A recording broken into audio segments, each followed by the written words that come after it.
Hi friend, good morning. तो आज का हमारा वीडियो दो चर वाले समीकरण में भाषा पर आधारित प्रश्न का हल करने का वीडियो बनेगा। आज यह वीडियो जो होगा, जो इसमें आपको केवल समीकरण ही बताया जाएगा, उसके बाद आपको हल करना खुद से होगा। कुछ ऐसे क्वेश्चन मिलेंगे जिसको हल करना ज़रूरी होगा, उसे हल कर दिया जाएगा।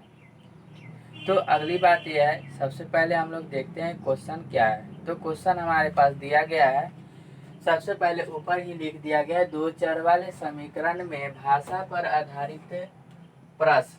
अर्थात इसमें आपको भाषा पर भाषा मिलेगा और उस भाषा से आपको समीकरण का निर्माण करना पड़ेगा।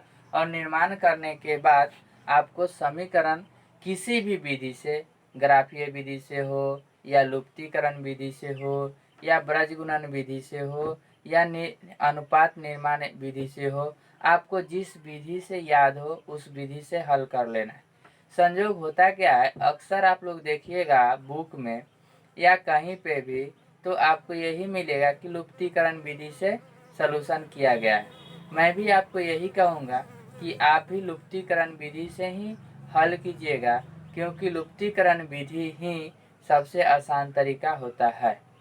तो आगे हम लोग देखते हैं भाषा पर आधारित, भाषा पर किस प्रकार क्वेश्चन देता है क्या। तो देखते हैं, सबसे पहले हमको लिखा गया प्रश्न में दो संख्याओं का योगफल 15 है। पहले क्वेश्चन पूरा पढ़ देते हैं, उसके बाद आपको इस पर डील करेंगे। दो संख्याओं का योगफल कितना है? 15 है, तथा उनके व्युत्क्रमों का योगफल 3/10 अर्थात 3/10 है। तो संख्या ज्ञात करें। देखिए, भाषा पर आधारित अगर आपको प्रश्न मिले तो आप लोग कुछ नहीं कीजिएगा, भाषा को खंड खंड में तोड़ दीजिएगा। अर्थात जहाँ तक एक स्टेप है वहीं तक आप पढ़िएगा, उससे ज़्यादा नहीं पढ़िएगा। अगर उससे ज़्यादा पढ़िएगा ना तो आपको पिछले वाला बात भूल जाइएगा। इसीलिए आप लोग भी क्या कीजिएगा, एक खंड बना दीजिएगा और उस खंड तक ही पढ़िएगा, और उसी खंड तक पढ़िएगा तो आपका एक समीकरण निकल जाएगा।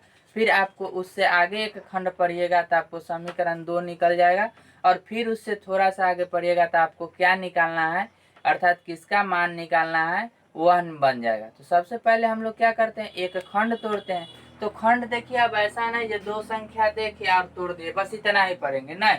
इसमें देखिए जो अंतिम पूर्ण विराम कहाँ पे है, तो इसमें देखते हैं हम यहाँ से लेकर यहाँ तक, तो देखिए यहाँ पे है ना, यहाँ तक हम लोग पढ़ेंगे। तो हमको क्या बोला, दो संख्याओं का योग 15 है। अब देखिए, दो संख्या है जिनका योग क्या है, 15 है। तो योग मतलब क्या होता है, पहले तो हम लोग यह जानेंगे जी, योग मतलब क्या होता है। योगफल हो या योग हो, ठीक, योगफल हो या योग हो, तो यह चीज जब भी आपको मिलेगा, इसका मतलब है कि दो संख्याओं के बीच में प्लस का चिन्ह होना चाहिए।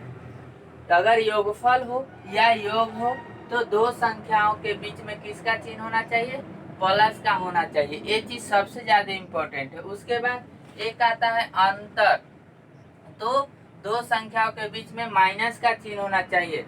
एक होता है गुना या गुणनफल, क्या होना चाहिए, गुना या गुणनफल। तो दो संख्या के बीच में गुना का चिन्ह होना चाहिए।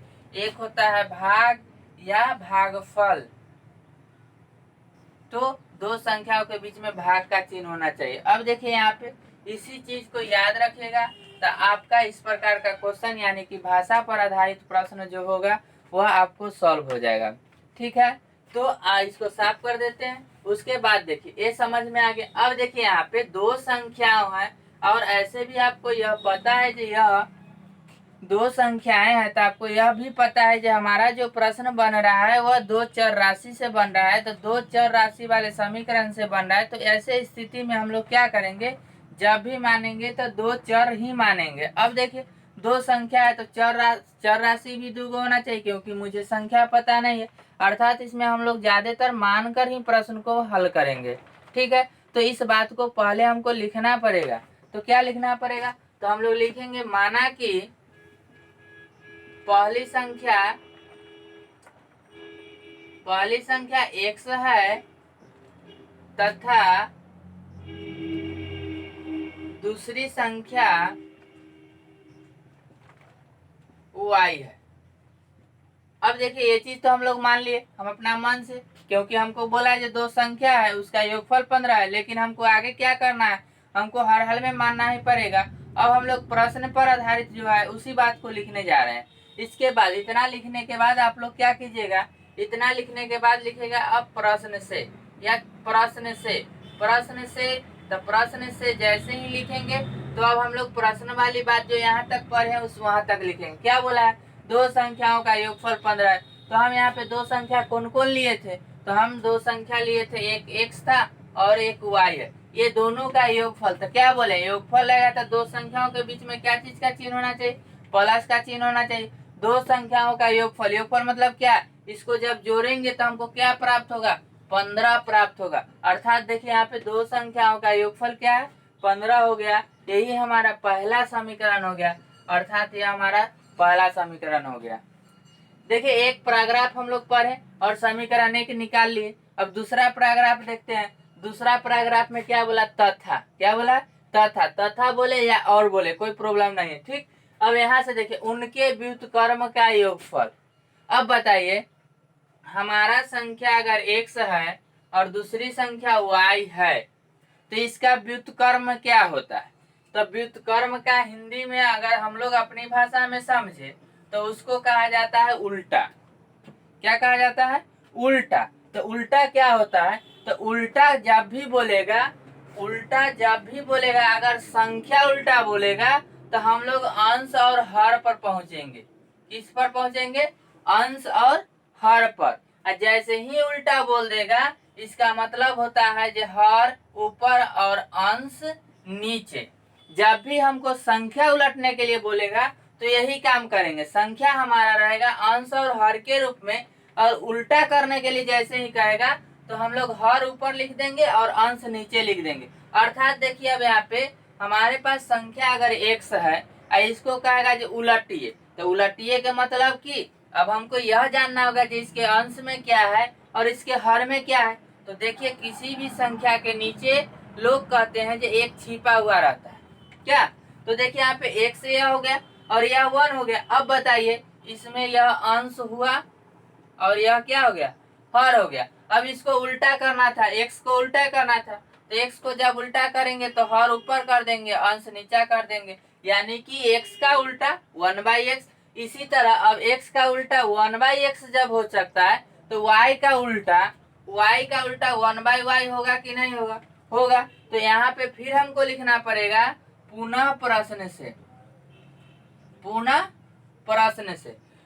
प्रश्न से क्या, यानी पहले प्रश्न से लिखे तो हमारा कंडीशन यह हो गया। अब इसके बाद फिर एक कंडीशन शर्त दे दिया है, उस शर्त को हमको लिखना है। तो पुनः प्रश्न से यानी फिर प्रश्न से, यानी फिर प्रश्न में जो बात बोला उस बात को लिखना है। उनके व्युत्क्रम, अर्थात x का व्युत्क्रम क्या होगा 1/x, y का व्युत्क्रम क्या होगा 1/y। अब इसका व्युत्क्रमों का योगफल, योगफल मतलब क्या बताए थे आपको, प्लस का चिन्ह बताए थे, प्लस का चिन्ह हो गया। तो कितना बोल रहा है, कितना बोला है, तो 3/10 बोल रहा है। अब देखिए यह हमारा समीकरण 2 तैयार हो गया। अब देखिए यहाँ पे समीकरण 1 और समीकरण जब 2 तैयार हो गया है तो आपको यह पता होना चाहिए, हमको बोला है जो संख्या ज्ञात करे, लेकिन हमने अभी तक समीकरण ही बनाए हैं। अब इसी समीकरण से हम लोग संख्या ज्ञात कर देंगे, समीकरण 1 और समीकरण 2। अब देखिए यहाँ पे आपको एक प्रॉब्लम होगा, जो समीकरण अभी तक जो आप लोग पढ़े हैं वह उल्टा क्रम में नहीं था। अर्थात आपने जो भी पढ़े हैं तो पढ़े होंगे x + y बराबर समथिंग, x - y बराबर समथिंग, क्या यही ना पढ़े होंगे। लेकिन आपने ऐसा समीकरण तो नहीं पढ़े हैं, या आप पढ़े होंगे तो 1/x + 1/y बराबर 1/3, फिर दूसरा पढ़े होंगे 1/x - 1/y बराबर 1/4। इस प्रकार का पढ़े होंगे आप लोग, यही पढ़े होंगे जो यहाँ पे डिजिट अलग अलग होगा लेकिन चर राशि जो होगा वह समान में होगा। लेकिन आपने यहाँ पे जो देख रहे हैं समीकरण, यहाँ पे जो समीकरण आप लोग देख रहे हैं एक अंश में है और एक हर में है, मीन्स एक चर राशि अंश में है और एक चर राशि समीकरण 2 में जो चर राशि है वह हर में है। तो हम इसको कैसे सीधा करेंगे, तो हम लोग इसको इस प्रकार से सीधा करेंगे। क्या करेंगे जानते हैं, हम लोग इस समीकरण को थोड़ा सा उलट फेर करके देखेंगे और उलट फेर करके देखने के बाद इसका सोल्यूशन निकलेगा। डायरेक्ट हम लोग चाहेंगे तो नहीं निकलेगा। अब आप कहिएगा जी इसको लुप्त कीजिए, तो कैसे लुप्त कर सकते हैं? मीन्स कर सकते हैं, ऐसा बात नहीं है जो नहीं कर सकते। अगर हम इसमें अगर हम x को लुप्त करना चाहते हैं तो हम गुना करेंगे किससे? 1/x² से। 1/x² से जब गुना करेंगे तो हमारा यह पार्ट तो 1/x आ जाएगा। नहीं विश्वास हो रहा है, गुना करके देख लीजिए। x² मीन्स x गुने x, इससे इसको काटेंगे तो क्या बचेगा? 1/x बचेगा। अब यह तो बच जाएगा, लेकिन इसके बटा में भी x² आ जाएगा, मीन्स y/x² हो जाएगा। अब देखिए आपको एक चीज हम बता दें, यह तो काट देंगे, लेकिन इसको फिर भिन्न के जोड़ घटाव करने में कितना प्रॉब्लम होगा। इसीलिए हम लोग समीकरण 2 को थोड़ा सा परिवर्तन करके देखते हैं जो क्या कंडीशन आता है। अर्थात जब भी हमको हल करना होगा तो इसी प्रकार हमको लाना होगा या इसको इस प्रकार लाना होगा। तो एक बात सुन लीजिए, इसको इस प्रकार लाना कष्ट है, लेकिन इसको इस प्रकार लाना कष्ट नहीं है, क्योंकि कुछ फॉर्मूला का प्रयोग करके हम ला सकते हैं इसको इस प्रकार। तो कैसे ला सकते हैं, तो इसको हम थोड़ा सा बता देते हैं। हमने पहले ही कहा था जो कुछ ऐसे प्रश्न भी होंगे जिसका हल मुझे करना पड़ेगा, तो इसको कर देते हैं। तो ऊपर से क्वेश्चन को हम हटाते हैं। याद रखिएगा जो संख्या ज्ञात करना है क्या। तो देखते हैं हम लोग करना क्या है। जब इतना हम लोग समीकरण तैयार कर लेंगे तो हम लोग लिखेंगे, या आपको अगर इच्छा हो तो थोड़ा सा माइंड के लिए इसको समीकरण मानिएगा ही नहीं, क्योंकि जब तक इस प्रकार नहीं आएगा तब तक समीकरण मानना ठीक बात भी नहीं है। अगर मानते हैं तब भी प्रॉब्लम नहीं है। अगर आपको विचार है जो मान ही ले तो मान लीजिए, कोई प्रॉब्लम नहीं है। अगला हम लोग समीकरण 3 दे देंगे। तो चलिए इसको क्या करते हैं, पहले हम लोग यह भिन्न के रूप में है तो भिन्न के जोड़ करते हैं। तो हम लोग लिखेंगे यहाँ पे समीकरण 2 से, समीकरण 2 से, तो समीकरण 2 से तो समीकरण 2 लिखना होगा। तो 1/x plus 1/y equal to 3/10, यह तो लिख दिए। लिखने के बाद हम क्या बोले, यह भिन्न के रूप में है तो इसको भिन्न के जोड़ करेंगे, अर्थात x गुने y बराबर क्या आया हमारा, x गुने y एलसीएम होगा। x गुने y क्या होगा, एलसीएम होगा। तो x गुने y एलसीएम, तो ये हो जाएगा y प्लस x बराबर 3/10। या अब देखिए कहीं भी आपको बार बार समझा रहा हूँ, x प्लस वाई हो या y प्लस x है, यह दोनों समान है। तो जितना मान इसका होगा उतना ही मान इसका होगा।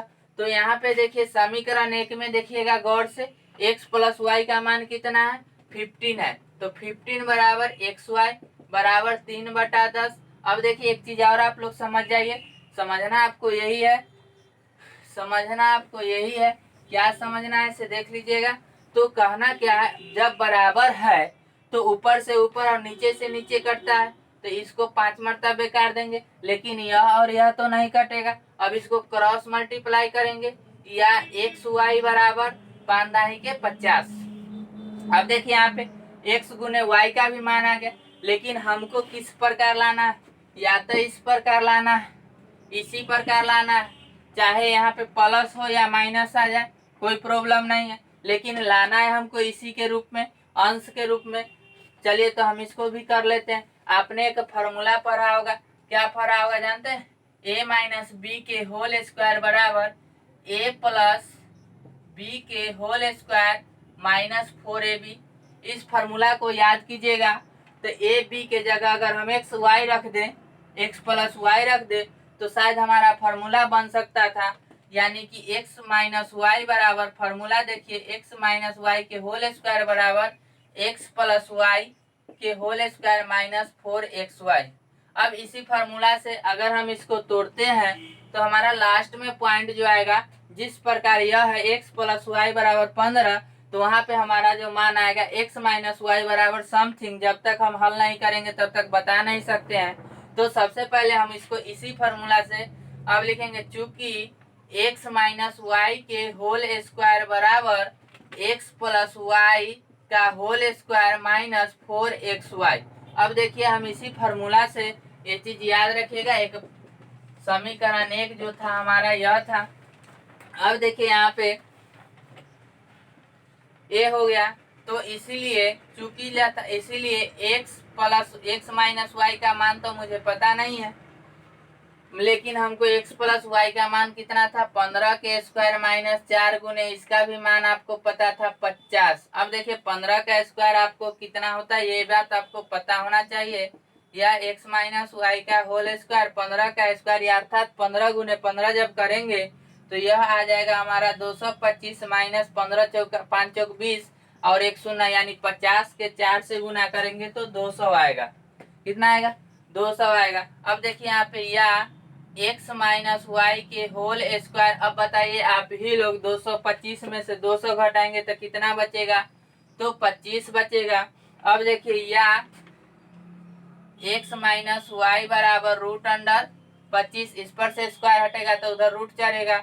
या x माइनस वाई बराबर 5 यह हमारा समीकरण 3 हो जाएगा। अब देखिए आप लोग दिमाग लगाइए थोड़ा सा। समीकरण 1 और समीकरण 3 को गौर से देखा जाए।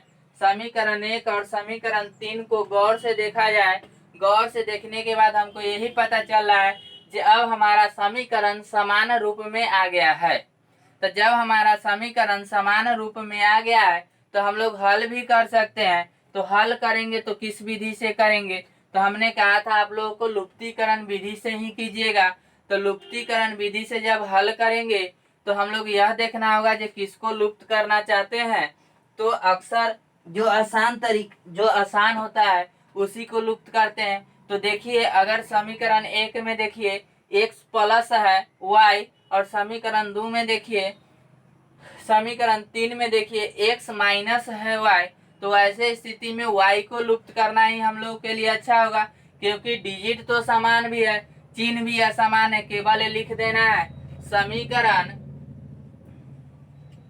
समीकरण एक और समीकरण 1 और 1 2 3 को जोड़ने पर, क्योंकि असमान चिन्ह को हम लोग जोड़ते हैं इसलिए असमान चिन्ह को जोड़ने पर यह बात हमने अभी जो बोला वह समीकरण से रिलेटेड क्वेश्चन था इसीलिए जोड़ते हैं। तो देखिए समीकरण 1 तो हम लोग लिख लिए। अब हम लोग को लिखना होगा समीकरण 2। अब देखिए ये भी लिख दिए। जोड़ने के क्रम में हम लोग समीकरण में चिन्ह को परिवर्तन नहीं करते हैं इसलिए चिन्ह में कोई परिवर्तन नहीं करेंगे। और देखिए यहाँ पे यह समान डिजिट है मीन्स x है और ये दोनों प्लस है तो प्लस है तो जुटेगा अर्थात 2x। और यहाँ पे देखिए y वाले को एक प्लस और एक माइनस तो घट के आ जाएगा शून्य और शून्य वाले भाग को हम लोग लिखते नहीं है। 15 5 20 होता है क्योंकि दोनों प्लस में। इसीलिए अब देखा जाए x बराबर क्या होगा 20/2 अर्थात कितना हो जाएगा 10। अर्थात हमारा समीकरण में x का मान जो निकला वह 10 निकला। तो अब हमको फिर लिखना होगा अब समीकरण 1 में x के मान रखने पर तो समीकरण 1 हमारा था x plus Y equal to 15। तो या x के मान 10 प्लस वाई बराबर 15 या y बराबर 15 माइनस 10 या y बराबर 5। अब देखिए यहाँ पे x का मान 10 और y का मान हमारा कितना आया 5 आया। यानी कि हमारा जो संख्या आप लोग क्या माने थे x और y माने थे अर्थात संख्या बराबर 10 और 5। यही हमारा आंसर होगा और यही हमारा विधि भी है भाषा पर आधारित समीकरण का हल करने का। अब देखिए यहाँ पे आप लोग को यह क्वेश्चन थोड़ा सा टफ था आप लोगों के लिए क्योंकि आप लोगों से हल ही नहीं होता। इसलिए हल नहीं होता क्योंकि इस प्रकार का क्वेश्चन आप लोग देखे ही नहीं थे। इतना क्वेश्चन बनाए थे कभी आपको ऐसा समीकरण नहीं मिला था जो समीकरण 1 केवल अंश के रूप में हो और समीकरण 2 अंश में जो है वह हर के रूप में आ जाए। तो ऐसे प्रश्न को हम लोग इसी प्रकार हल करेंगे। इसीलिए इस फार्मूला को समीकरण में यूज किया जाएगा ये बात याद रखिएगा। कोई भी फार्मूला हो एक यह फार्मूला है और यह एक फार्मूला है a प्लस बी के whole square equal to a minus B के whole square minus plus 4ab। ये भी एक फॉर्मूला है जो आपको कभी कभी यूज करने के लिए मिल जाएगा। तो देखिए, जो बचपन में आप लोग पढ़े हैं वह फॉर्मूला आपको याद होना चाहिए, चाहे किसी भी मैथ में हो आपको जरूर ले यूज हो जाता है। इसलिए अक्सर मैं बोल रहा हूँ, छोटी छोटी चीज को आप हमेशा याद रखिएगा, क्योंकि छोटी छोटी चीज ही जो होता है ना बड़ा बड़ा प्रॉब्लम खड़ा कर देता है। इसीलिए उसे याद रखिए, हमेशा याद रखिए। शायद आपको यह क्वेश्चन समझ में आया ही होगा। अगर नहीं आया है तो प्रॉब्लम कोई बात नहीं है, आप लोग समीकरण हल करना सीख चुके हैं। बस भाषा पर आधारित प्रश्न में हम समीकरण सिखा देते हैं। हम किस प्रकार समीकरण को पढ़ेंगे और किस प्रकार समीकरण का निर्माण करेंगे। बात अब ऐसा है, जो समीकरण का निर्माण करना एकदम आसान है। कुछ ऐसे लोग हैं जो इनको कह देते हैं जो समीकरण भाषा पर आधारित है, जल्दी नहीं बनता है। उसको आप एक एक स्टेप पढ़िए और एक एक स्टेप पर सोचते निकलते चलिए। अब ऐसा नहीं है जो एक स्टेप पढ़ लिए अब फिर आगे पढ़िए इसको भूल जाइए। नहीं, आप जहाँ पे एक स्टेप पढ़े हैं उसी स्टेप पर आप सोचिए पहले, जो यह प्रश्न हमको क्या कह रहा है, और वास्तव में जो होता है वो चीज से हट के प्रश्न जो कह रहा है उस बात पर सोचिए। अब देखिए, कभी आपको माइंड में आया होगा, अभी हमने कहा जो दो संख्याओं का योगफल 15 है, तो ऐसे आपको माइंड में भी तो आ गया होगा जो दो संख्याओं का योगफल 15 है तो कोई संख्या ले लेते। सर जी एगो 8 भी ले सकते थे, एगो 7 भी ले सकते थे, दोनों संख्या तब जोड़ेंगे तब 15 ही प्राप्त होगा। लेकिन इसका अगला कंडीशन अप्लाई, जब अगला कंडीशन हम देखेंगे तो इस संख्या पर नहीं होगा, इसलिए हम इस संख्या को नहीं लिए। अब देखिए, ऐसे संख्या हम लोग कितना चुन सकते हैं। इसीलिए समीकरण में जब भी जाए तो दो अचर राशि को मान ही ले। मान लेने से आसान होता है, क्योंकि मान लेने से समीकरण का निर्माण होगा और समीकरण का निर्माण जब हो जाएगा तो संख्या निकल जाएगा। इसीलिए आप लोग हमेशा याद रखिएगा, संख्या नहीं मानिएगा। जब भी मानना पड़ेगा तो दो चर राशि को मानिएगा। अब ऐसा नहीं जो संख्या मान लीजिएगा, जो एगो 8 है तो एगो 7 है और ओकरे से बनाइएगा, तो कभी नहीं बनेगा। जब भी मानिएगा तो क्या मानना है, चर राशि मानना है। और हमेशा याद रखिए, दो ही चर राशि मानना है। तो आगे के प्रश्न में आपको जब भी हमको लगेगा कि जी यह हार्ड है, बच्चा से नहीं बनेगा, तो हम सलूशन कर देंगे। अगर लगेगा जी नहीं बच्चा बना लेगा तो हम केवल समीकरण लिख के छोड़ देंगे। तो देखते हैं अब अगला क्वेश्चन क्या आता है।